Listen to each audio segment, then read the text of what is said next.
Yes, Father confirms your thought Foxy P in the building. I like your boy Chopper of Yam and the Fire of Plantain. Welcome into another episode of Africa Today Show. On today's episode, we're going to talk about a couple of things. Kenya has banned 50 Shades of Grey. Ghana is number 2 importer of okrika from UK. Chad and Niger are doing some amazing things in the fight against Boko Haram. Equatorial Guinea is sponsoring a Samba team. Robert Mugabe is turning 91 and is spending a lot of money on his birthday. Of course, we'll talk about how soaking Gary with guava can increase your ability as a man to function. Let's start the show. Ginger.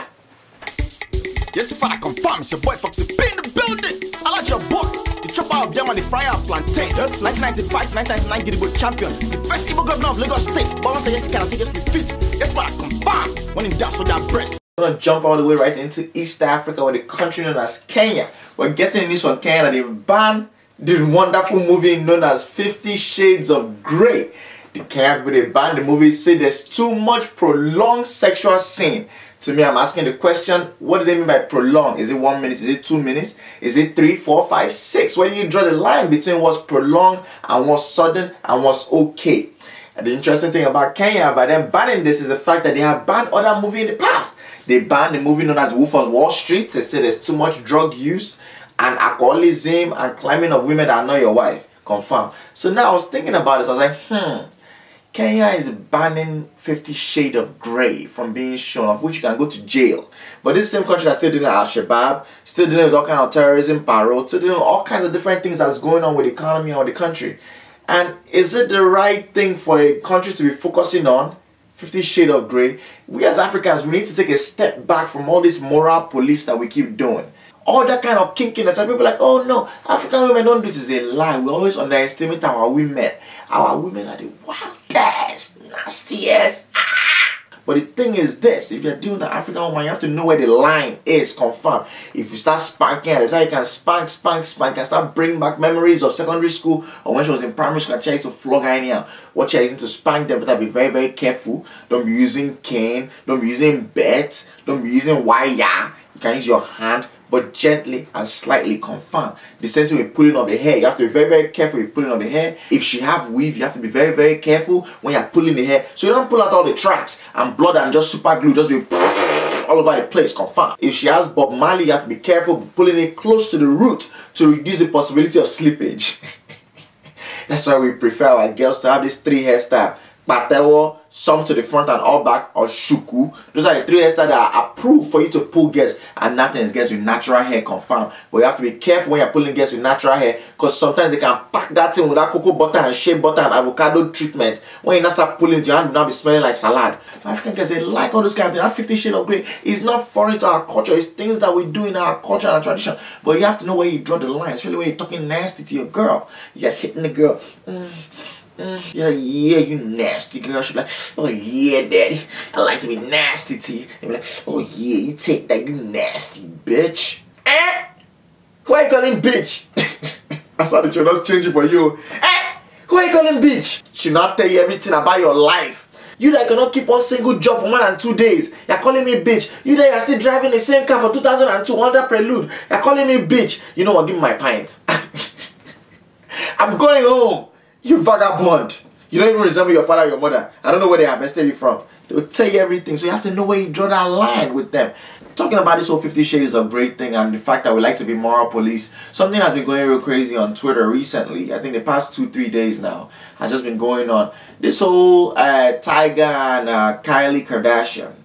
You know, a lot of Africans are talking about on Twitter. Tyga is 25, Kylie is 17, you know, and at first I was like, why do you even care? We come from a culture where there's not even age limit in terms of like when somebody can actually give age of consent to have sex. We've talked about this several times on Africa Today Show. The fact that the recent Nigeria came out and said, you know what, this is the age, below age 18 you can't marry any woman. But there's still no age under which you can't have sex with anybody legally. So you can pretty much go and climb a 12-year-old girl and nobody's going to send you to jail or whatever. But we're so concerned about what other people are doing in their own country. That's at first, that's what I was thinking. And then secondly, I was not like, if you think about your parents, the age difference between most of our African parents is so much that when your mother sees your father on the street, if they are not married, she has to kneel down and say, let's do better. Because of the age difference is wide. Thinking about the age difference, talking about like 10, 15, 20 years. Because a lot of our parents, before they marry, what do? Our fathers, they finish school, they build house, they buy car, they do well in their career, then they turn around and say, you know what, I'm ready to marry. So by then they're already 35. All their mates have already married. All the girls who are their age have already married. So who are they not going to marry? The unmarried girls, knowing fully well that African women usually marry early. So if you're not 35, 36, 37, you have not married, you have to now look for someone to marry. There's no old cargo like you no more. You have to be looking for what? The insurance, the young girls that just come out for school. So what are you married? 18, 19, 20. So the age difference will be like 15, 16, 17. Of which, when your father was in secondary school, your mother was not even born. By the time your father was doing jam, they're doing her naming ceremony. So who are we to really judge these people that are doing their own thing? On the other side, I did find this picture of Kylie Tyga, where they're pretty much like, you know, they were saying like 5 years ago, and this girl was like pure tata. It was just like rubbing the cradle in the realest sense of it. So that's the first question I have for you guys today. And I know people that watch this show, different age groups. We have people who are in their teens all the way into the 20s and 30s and 40s. What age difference do you think is too much to date? Is it 15, 20, 30 years, 10 years, 5 years, 2 years, 3 years? Let me know by leaving a comment in the comment section below. An update of the whole Boko Haram parole. We're hearing that, you know, by the fact that Nigeria has really doubled down on the effort of the military, paroles is paying off. We know that Nigeria is fighting them on one hand, Chad is fighting them on the other hand, Cameroon is coming at them hard, and also Niger have joined the fight, which makes it really amazing because before, when Nigeria be fighting, we push them, they go all the way, they enter inside Sambisa Forest, which is pretty much in Chad. Cameroon be pushing them, they come out again. So now we're forcing from Nigeria, from Cameroon, from Chad. So now when they want to run in Niger, what is Niger doing? Niger is pushing them back. And now we're getting the news that Chad just did their biggest incursion into the Nigerian territory by pursuing Boko Haram. So the whole idea now is for Chad and Niger to pursue them inside Niger, confirm, where we can see them in the open, where we can now blast scatter them. So Chad has done an excellent job. They said the last attack that they did 2 days ago was very, very successful. They killed hundreds and hundreds of Boko Haram people. So what I'm saying, ladies and gentlemen, was put your hands together for them. They're doing an excellent job, of which Nigerian military, you all need to take it easy. Because I'm hearing the news that Nigerian military is clamping down on Nigerian journalists from reporting the fact that Chad is actually the one that's like having all this success. There's nothing wrong in it. You should not be doing it. I'm telling you, it's so bad that they've put a blackout on Nigerian journalists from reporting that Chad is having all this success that I couldn't even find this report to corroborate in Nigerian press. I had to go to the New York Times to go and read this story. So it's very, very terrible. Of which, let me say this in defense of Nigerian military, it's not Ipu's fault. The Nigerian military, if you think about where Ipu trained, Lagos, Port Harcourt, it's slightly humid, but there's still rain. It's a nice atmosphere compared to what you're seeing in that Borno that's very, very dry, desert-like, where the temperature is always in 100 degrees, very hot. You can't even keep up from a stamina perspective. Your lungs are catching fire, confirm. It seems like they just open your chest and they just rub Chinese balm, aboniki on your chest, and then they put camouflage on you and say, keep running. So who's built to do that? Number one, Boko Haram, because that's where they are. And who else? Number two, the Chad military, the Niger military, because that's their country and that's where they are. So you should not be ashamed for the fact that infantry soldiers cannot chase these people inside bush and chase them for long distances and shoot them down. It makes sense that Niger them can do it because they are better built. The same way, if this was a riverine kind of thing, for instance, Niger or Chad cannot do it because they don't even have navy. They are landlocked. Nigeria has an extensive, amazing navy. So there's no reason for it to be vexing. Nothing wrong with that. The same way when US, when they first went for Gulf War, I'm talking about Gulf War I, saw how they were suffering at first. You look at the history of Vietnam War, when they were going and finding all those swamps and all those rivers, when you have a place that the rain is falling 300 days in a year, it was difficult for them at the beginning. So there's nothing wrong with it being difficult. But honesty is pure. Come out and say it. It's hard. Let Chad people help you. Let the Niger people help you. Appreciate them for helping out. Confirm. Talking about countries that have good military, we know that the Ghanaian Navy, they came out and said it were the greatest navy in West Africa, confirmed. We're also getting the news from a different aspect of life that Ghana is by far the second largest benefactor of Okreka second-hand bend down select that's exported from United Kingdom. Oh, chale. Oh, Ghana people, buying another bend down select. Let me say this right now, there's no shame in your game. Bend down select is a way of life, confirm. Me, myself, I know for a fact. One of the ways that we as Niger boys could be able to keep up with fashion, wearing all our Nike when we're going gymming, confirm. Wearing all our Ralph Lauren and everything else is called bend down select, confirm. As I was a young boy growing up, I had two options. Either you're wearing bend down select or you're wearing cut and sew. When they go and take your measurement, I hated that cut and sew, because what will not happen is they will not cut and sew the same uniform for me and my two junior brothers. When we're going to church, you just see us, you just line up like this, looking like prison officials, just marching together, wearing the same uniform. Why? When you now go to all this anti-gimme cake party, when they are sharing things, they'll be like, we've already given your family your own gift. I'm like, no, you have not given us. Is that not your brother? Is that not your brother? Because they're wearing the same uniform. I hated that life. So bend down select was good for us. When you go to that Yabate Joshua market or you go to that railway line, you can go there and you just can be picking things. You're telling them which grade of bail is this one that you open for us. You open the bail, there's nothing to it, which is why I love African parents. They can never resist going to Goodwill or Salvation Army, enter there, invade there, they buy. $2 jeans. Hi! Then I'll call you. What's your size again? Please, don't. Don't buy me none of that. We're begging them, please bring the cloth on. The cloth just having his own smell. They're like, don't worry about the smell. I'll just go and bring comfort. Bring comfort. Let's put it inside this nylon. I'll just roll it together and put it inside the drawer. By the time you come back in 2 days' time, she ain't changing. Talking about incredible things that you can't even believe. Ladies and gentlemen, boys and girls, can you imagine that in Brazil is one of the up-and-coming countries in the world. Confirmed. It's not even a third world country no more. It's up-and-coming. They just did the World Cup comfortably. We're getting in news that one of their samba teams, samba that's doing carnival, they'll be doing all that shaking of yansh, confirm kind of thing. Yeah, we're getting the news that one of their samba teams was sponsored by Switzerland. It makes sense. It's alright. Switzerland has a lot of money. It's a big European country. Always trying to push the fact that there's a lot of tourism going on there. Also, one of the sponsors, I was so surprised when I found that Equatorial Guinea.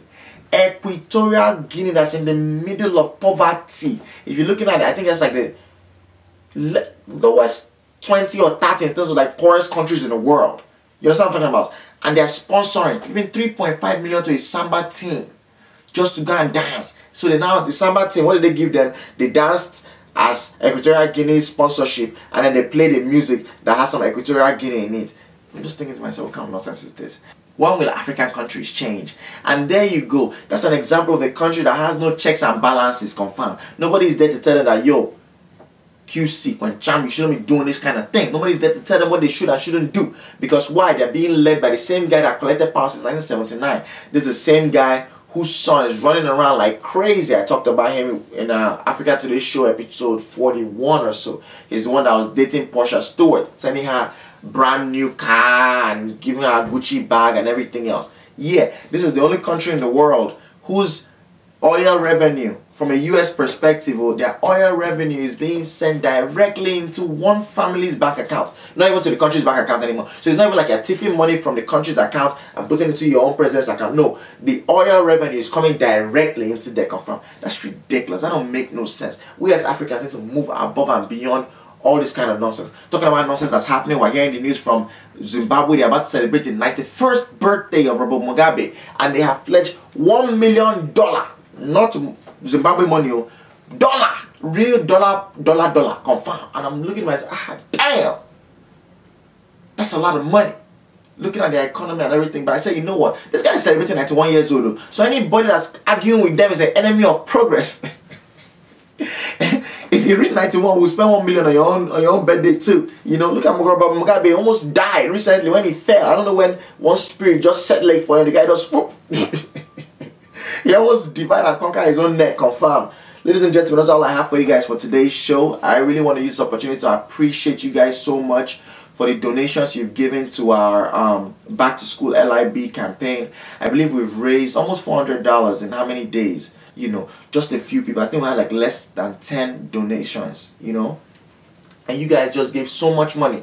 People like, you know, I don't want to mention names, I won't do that. But you know, you guys were amazing. People like giving $100, $50. Some people gave $5 too. I appreciate that so much. I want you guys to do me a favor, the same way we've already started. If you've noticed, I have a decent following on Instagram, on Twitter, and all these other places, but I chose not to put it out there yet. I want to focus on Africa Today Show. I believe that the people that watch this show appreciate what I do, and you understand my vision more than anybody else. If I put it on Instagram, those people, they know me, but they don't know me that well. Twitter, they know me, they may not know me that well. But you guys understand me. So when I say we want to do something, you guys know where I'm coming from. You know my mind, you know my heart, you know the way I think. So that's why I want us to double down. Please, please, please, we have to double down. I want this to be Africa Today Show first, before we open it to the rest of social media and everything that I have my fingers in. Before I include Chief Obi and the rest of the touts and have them start pushing it. I want this to just be us. So do me a favor, ladies and gentlemen. Please, please, please. This weekend that we're entering, you're going to be watching this video on Saturday. So Saturday, Sunday, please, please, please donate as much as you can.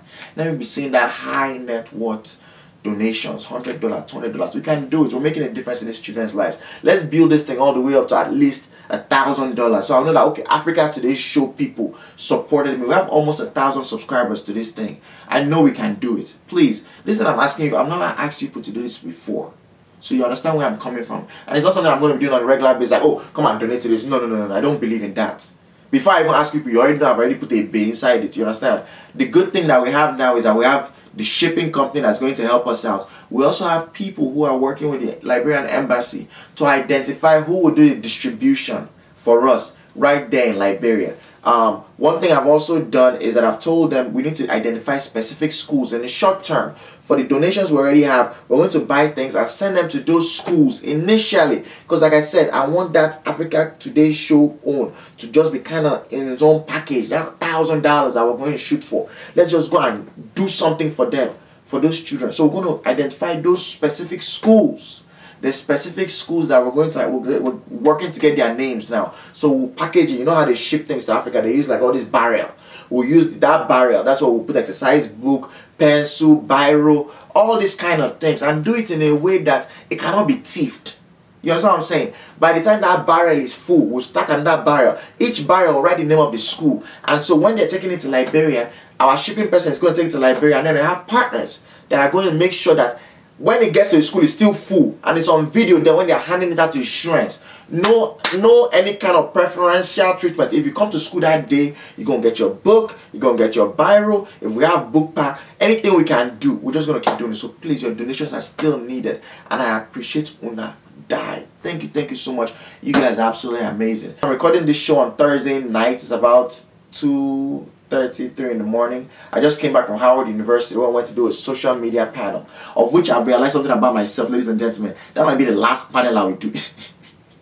Because number one, I don't know how to wait for my own turn to speak. Because I'm an animal. The panel was amazing. People on the panel, young Africans doing amazing things in the DMV that are on social media, selling their markets real heavy. But for me, I just felt a little bit out of place, because when people want to talk about my own social media, they talk about, like, you know, Instagram, because of the number of followers that we have there. But on there, I'm wearing makeup. So how...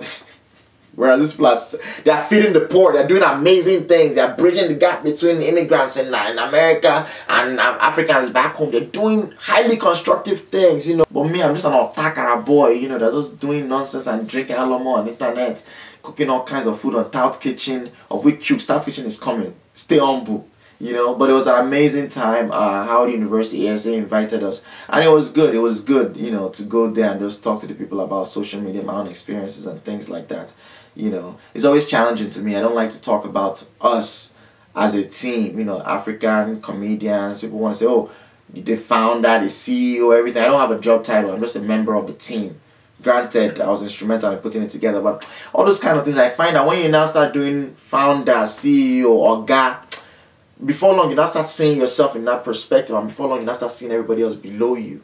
Whereas that's a team, and a team thrives when everybody's on the same level, especially a creative team, when everybody can just give ideas. I can sit down here, Chief Obi can sit down, Kwame, Capone, Henna, and we'll just be talking among each other as equals, regardless of age difference, of which there's significant age difference in the team, but people don't really know from the outside. So all those kind of things I don't like. So whenever I'm called to a panel or called to speak about myself, or even interviews, that's one reason I don't do a lot of interviews. You know, they now start, before you know what's happening, they now say, "Oh, CEO, founder, owner of, which is ridiculous and which is so uncalled for. You're CEO, founder, owner. If the rest of the team goes away, then you're just gonna be like everybody on Instagram that's CEO of company of one. Ladies and gentlemen, that's all I have for you guys for today's show. As I always talk whenever I end this show, anything we know die in a vulture, and when in doubt, suck that breast. Ginger, ginger, ginger.